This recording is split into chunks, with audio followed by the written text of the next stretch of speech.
I was working 3 jobs because I had to be able to survive. We know that adult education doesn't happen in a straight line and that adults' lives are complicated, that sometimes you have to stop out. I went through the process of trying to get my GED at different times. Actually, a total of 3 times. I'd go, I'd drop out, I'd go, and I'd drop out. There's not a yellow brick road from a bad neighborhood to the suburbs. I was living with my mother and father, who were 2 drug-addicted and alcoholic parents, and there was a lot of violence in the home growing up. When you turn around the life of a parent, I really think you turn around the life of a child.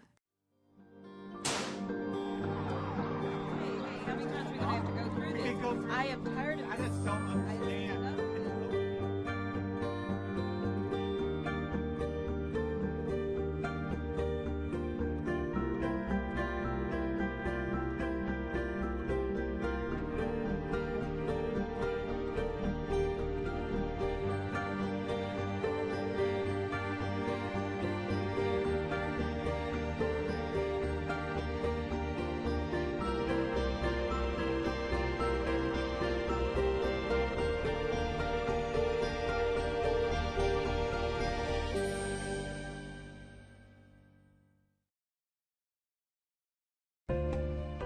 This program is part of American Graduate. Let's make it happen. A public media initiative made possible by the Corporation for Public Broadcasting.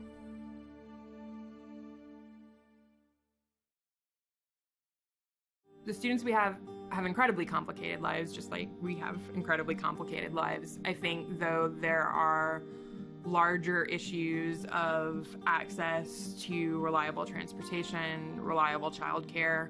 There's so many barriers to actually getting here, much less than getting here and then being able to like take all of that, put it out of your mind, sit down and study something like geometry, right? Many of them dropped out in 9th grade and they don't know long division, but when they were trying to learn long division, the neighbors were fighting and the power was out and someone underneath their window was dealing drugs and they were wondering if they were going to get shot at. And in that environment, it's impossible to be successful. My mother raised me and my younger sister alone. She worked about 3 jobs when we were younger, so we rarely seen my mother as kids. Of course, if you're on unemployment and if you're working a low-wage job, what you're getting is still not enough to meet the cost of rent, of food, and all of those basic living expenses. I can just describe a day, what my day would be like. The package handling job started at between midnight and 2 a.m. and went till about 7 a.m. From 7 a.m., I would drive to my next job that started at 7:30 a.m. that was in another county, and I would work from about 7:30 a.m. until 4 o'clock p.m. And then I would drive to another county, and I would work from 5 o'clock p.m. until about 9:30 p.m. So those basic things as transportation, when you have to decide, okay, if I have a medical appointment, I need money to travel to that medical appointment, and I have to go to school. What choice am I going to make? And so they have to make really tough choices every day, and education sometimes takes a back seat, not because of a lack of a desire to do it, it's an economic issue. You know, poverty is misunderstood at many levels of society. One, most folks in the middle and upper middle class of society don't understand the hopelessness and despair that it creates. And that's why they don't understand why people don't take advantage of the various programs that are made available to them. Well, they have a sense of hopelessness and a sense of despair because all their lives, that's all they see around them. And the people fit into the culture that they live in. Many of our students come from tough neighborhoods, what you'd consider, just tough neighborhoods. And so what happens is that the experiences you have in school, the experiences you have walking to school, the experiences you have interacting with individuals in these environments create a stress inside of you. after my first year in college. When I went back to the housing projects I grew up in, I was singing the praises and trying to recruit some of the guys I used to run with to get your GED and go to college, man. You can get financial aid just like my cousin that did me. The result of that conversation was a pistol whipping and robbing of everything I had on, including my shoes. And so the reason I believe that is because it's the same mentality that many have. You stay with us. You're either one of us or you're one of them. So sometimes when I'm talking to the youth, I use this analogy. If you've ever been to the fish market and you watch crabs in a bucket, every time a crab's right almost about to escape the bucket, the next crab will reach up, grab him, and pull him down. And a lot of times when their peers see them moving in the right direction and making positive steps for themselves, they try to suck them into some kind of criminal behavior. So I grew up in Oakland, California. I was raised by a single mother. I have 3 siblings, and we grew up in a pretty rough area, life of struggle, scraping by to, make ends meet. Very difficult, violent environment, and I ended up committing a few crimes as an adolescent. I was stealing cars, and I was selling their parts. I wasn't a successful thief because I kept getting caught, and then finally, the way I ended up sort of learning my lesson, and it was at age 15, going on 16, my best friend was shot and killed in front of me. I think that the difference between myself and some of my friends that ended up dead or in prison is that I was fortunate to run into programs and people that cared. If you think of the mama bear as a female, what would you say there? Her. My name is Maria Helfiker, and we are at Academy of Hope in Washington, D.C. Because, supposing the camera belongs to the person who is listening to the story. Okay. Our school is a place where the teachers care for the student and the students care for the teachers, because everybody, teachers and students, needs to be cared for. I feel like that has been very much at the heart of our mission. 18, Willie. My first impression when I walked in the door was a smile at the desk. And I felt warmth. Everybody came out and introduced themselves, told us a history of what they do here. And you introduce yourself to each other in the room. And it's been that way since the day I walked in here. Academy of Hope is a non-profit adult education center, and it's located in one of the poorest parts of DC. It's right in the center of a housing project. And so a lot of their students come from that project. These are people who have not been successful. A lot of times they're on unemployment, subsidized housing, uncertain childcare. They really, really struggle. Our makes more sense. We hit our heads. But when you really start to delve into the lives of the individuals who are walking through our doors in particular, their family situations were pretty tough. I mean, we've had adult learners who were in abusive family situations. There was substance abuse, or individuals who had to leave to help, to go to work, to help the family. I left school because I was really going through a really rough time with family and instability. And in the course of time, I got pregnant, young. And I'm a young mother. I have a child. I needed security. So I took a job. I always stated next year, I'll go get my high school diploma. And I kept saying it for years. I actually got expelled from school when I was going because, I had a lot of family issues. My grandmother passed away, and I just kind of went down the wrong path from there on and got into a lot of trouble, and I just ended up leaving school. So you could put your priority 1 and then activity work.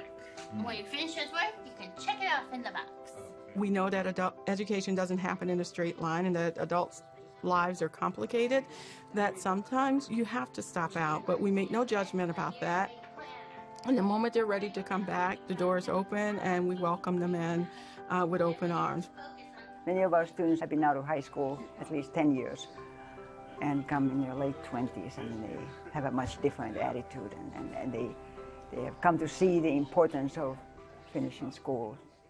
They're ready. They've seen those bumps. They've gone through those bumps. They know what happens when you don't have that high school credential, the missed promotions, or even the missed job. That's a perfect fit for you, but you just don't have that credential to prove it.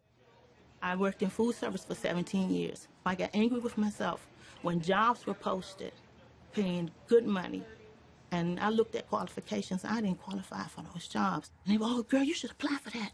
You should apply for that. You qualify for that.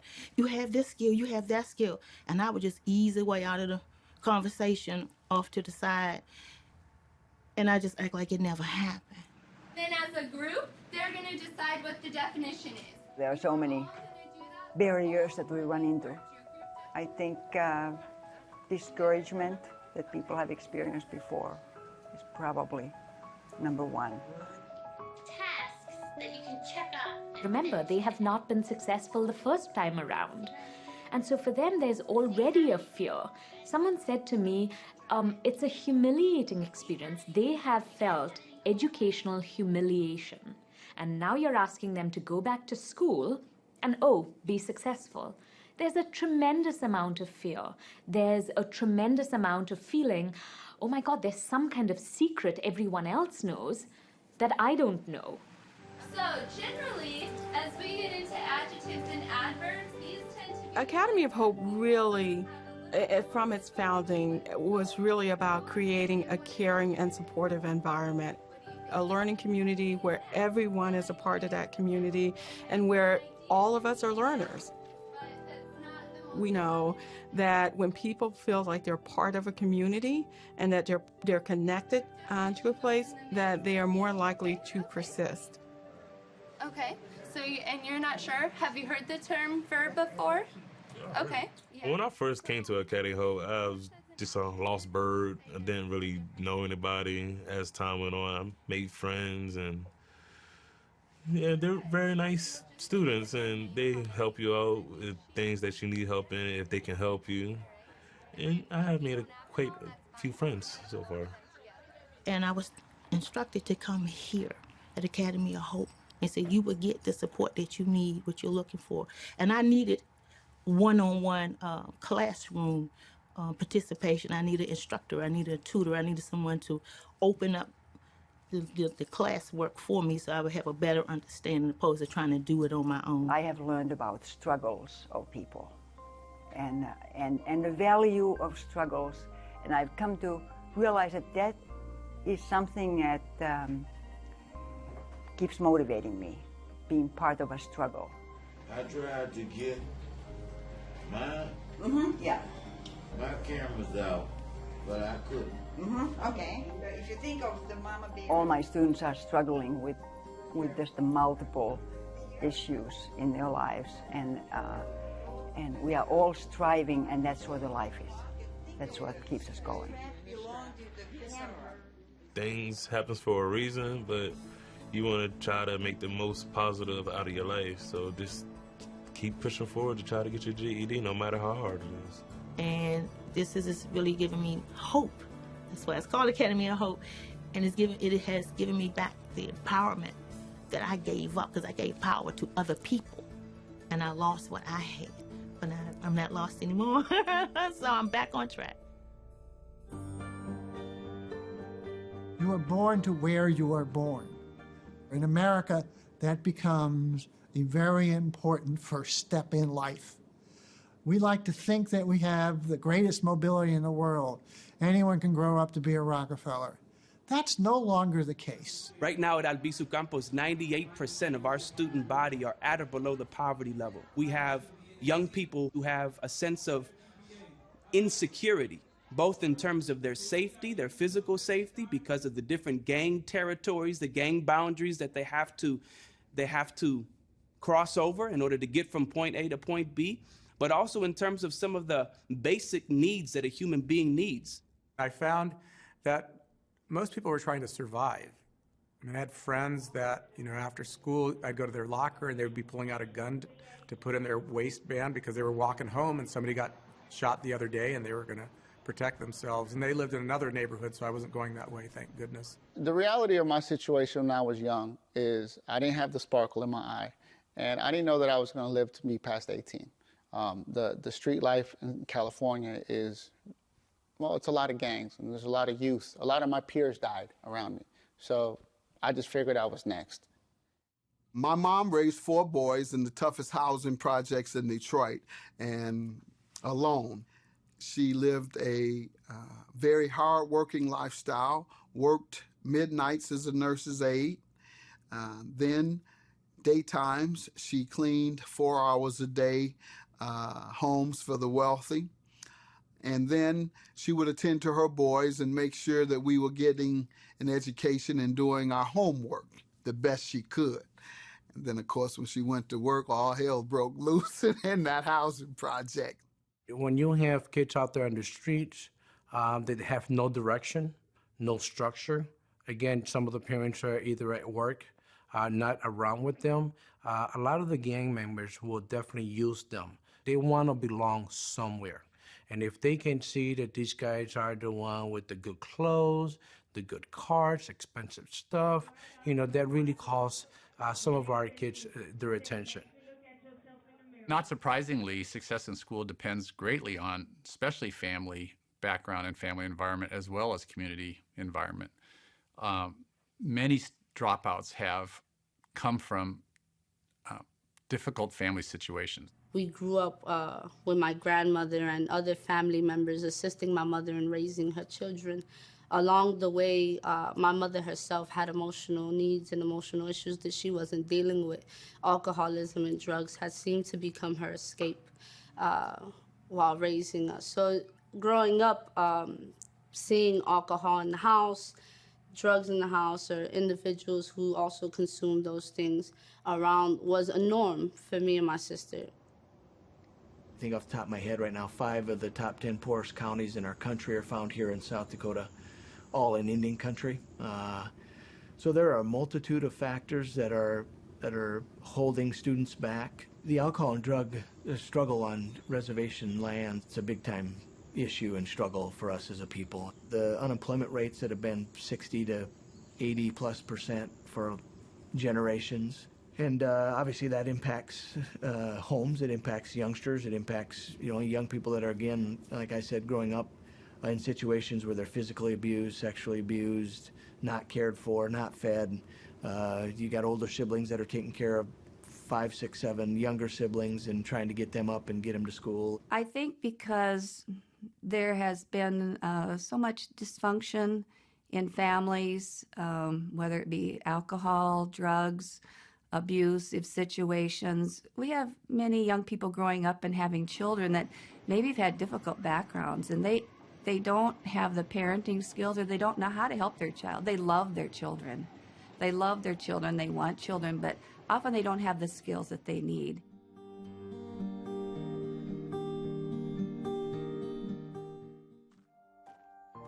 My name is Trisha Amos. I was living on the streets, drinking, and at that time, getting in trouble and getting thrown in jail gave me a place to stay. It only gave me enough time to sober up and get back out there and rack up bills, fines, and whatnot. And somewhere along the way, I was at the wrong party, wrong place, wrong time, and I was raped. And I have my second child. And that's when I thought I had enough in my life, and I sliced up my arm, and just by 5 to 10 minutes, a woman was there to save my life and get me to the hospital in time. And it's the same woman that took me to the women's shelter. And she saw something in me I couldn't. Where we grew up on the home reservation, they're not thinking about going on to college and what lies ahead in the future. They're just worried about, am I going to make it through tonight? Am I make it through this week? Am I going to be able to get a meal? Is somebody going to hurt me? Is somebody going to bully me? Am I going to be beat up tonight? and we lose that sense of hope and what we can be into the future. My dad really beat me down. You're dumb. You're not only going to be good for one thing. In the alcoholic's mind, they don't want people to see what kind of person they can be. And he'd shoot at us, chase us out of the house, yell, you know. So I seen that part of it, and I made up my mind. You know, I don't want my kids to be brought up that way. The more meetings I went to, the counseling, all of that has helped me realize that I'm not such a bad person, and I deserve a chance. And not just for me, but the son I was carrying. I learned about the FACE program through a bus driver, and she was also working at a women's shelter where I was staying. And she told me that if the child was 3 years old and potty trained, they could come here, and I could come here as well and learn with my child. You circle the one that does not belong. Do you understand? The FACE program is a family literacy program which involves parents and children learning together. And here at Enemy Swim Day School, we have the national model, and our program focuses on children from ages prenatal through 3rd grade. We run a full day program 4 days a week. The parents come with their children, and the strength of the program is getting the parents involved when their children are very little, because the parent is the child's first teacher. So if we help the parents be that and be the best that they can be, the children are going to benefit. And the benefit is that the parents will continue to be involved in their child's education. There you go. Going to public school, I didn't really try very hard. I didn't. And so I got put in the special ed class, and I felt so out of place. I became withdrawn. I knew I was different. There was only about 2 other Native kids besides me. So it was really hard. I was always told I was bad. You're just a troublemaker. I always got sent to the principal's office. I went all the way up to my junior year, and I just said I had enough, and I walked out. Part of that program is to address parenting skills, which is a long-standing struggle for many of our homes. My mom and sister, having been pulled out and placed in a boarding school, lost out on the opportunity to grow up with a mom and dad who really raised them. The school raised them a majority of the time. And many of our elders and tribal leaders feel that that has really impacted our homes for generations, because youngsters didn't learn what it was like to grow up in a home with parents and learn parenting skills themselves. I learned how to be a better single parent. After coming out of the women's shelter, I made up my mind that I was not going to go back, and I was going to do this by myself. One thing I've learned from FACE is you don't put a label on a child. You put a label on someone, they're more than bound to become that. When you turn around the life of a parent, I really think you turn around the life of a child, because that parent needs to be healthy. Tricia Amos has been in the FACE program kind of on and off for 4 years, I would say. And I've seen Tricia come in very afraid to make this step in coming to school, but she has come with her 2 youngest boys, and they are now in 2nd grade and 1st grade. They can't wait to come to school. This summer, they could not wait to come back to school. Before they could figure out which days we go to school and which days we don't, every day was, are we going to school today? Are we going to school today? Children are sacred. You know, my expectations of them are just what they can accomplish. And when they meet that expectation, to see that excitement in their face, in their eyes, and for them to know that I did it, that's rewarding enough for me. I mean, really, I know I'm doing something good.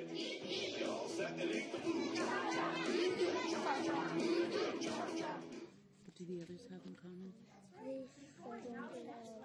I did stress the importance of them when they get done with school up to 12th grade. They're going to have to go on, because in the world, you're going to have a degree. You're going to have more education about what you're going to go, what kind of job you're going to go into. I'm not afraid to ask questions anymore. I don't care if anybody thinks I'm dumb for asking a question or weak, because I choose to help other people. I've learned that everyone is different, yet we're all still the same. We're all at different learning levels, and I no longer look at that as being important. I'm going to do what I'm going to do for myself. Give yourself a chance, you know. You never know what you can do, what you can accomplish. There are people out there to help you, and a lot of it is forgiving yourself.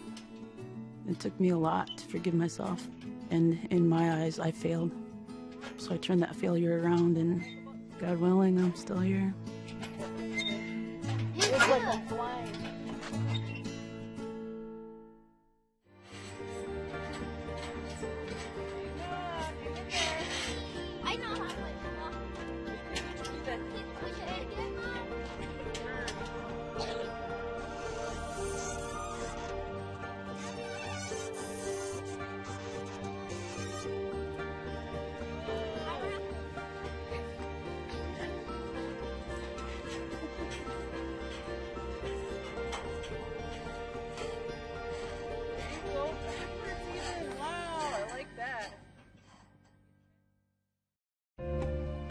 This program is part of American Graduate. Let's make it happen. A public media initiative made possible by the Corporation for Public Broadcasting.